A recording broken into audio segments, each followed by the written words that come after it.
sometimes you would like to control what information your report readers have access to. And this could either be because you want to constrain their access, or because you would like to give them the freedom to explore the results on their own. In this video, I will go through the most effective ways of creating different types of reports based on the information that you would like to share. I will cover reports with filter access, report versions, and multiple reports based on one survey.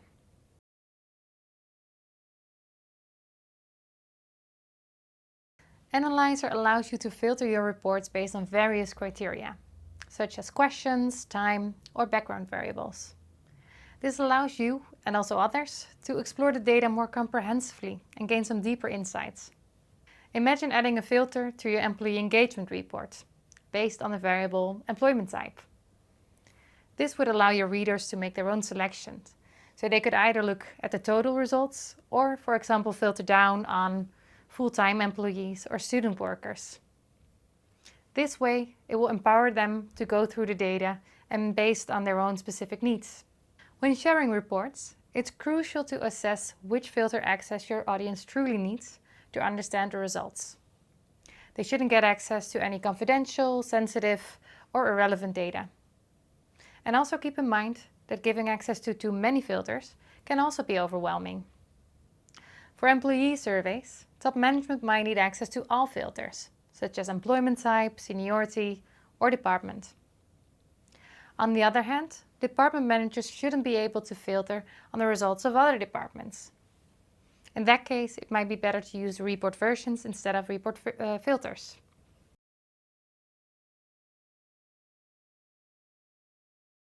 Let's say you made a report based on your annual employee engagement survey, and you would like all managers to see the results of their respective departments. Now, with the report versions, you can achieve just that.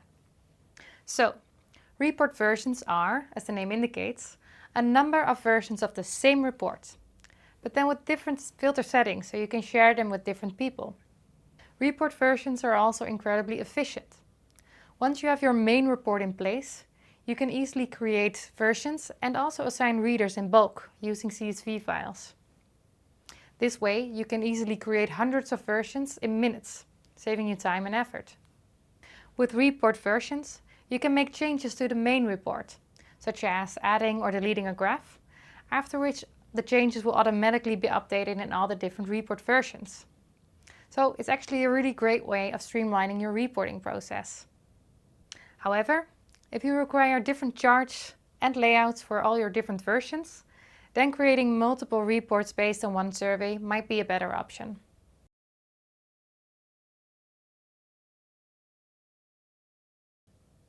If you would like to create multiple reports based on one survey, with all different layouts and different information access, we recommend that you start with creating a report with a standard setup first.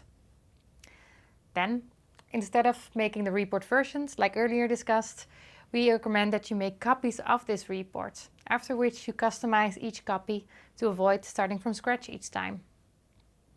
In the end, the choice of working with report filters, report versions, or with report copies can depend on maybe three things.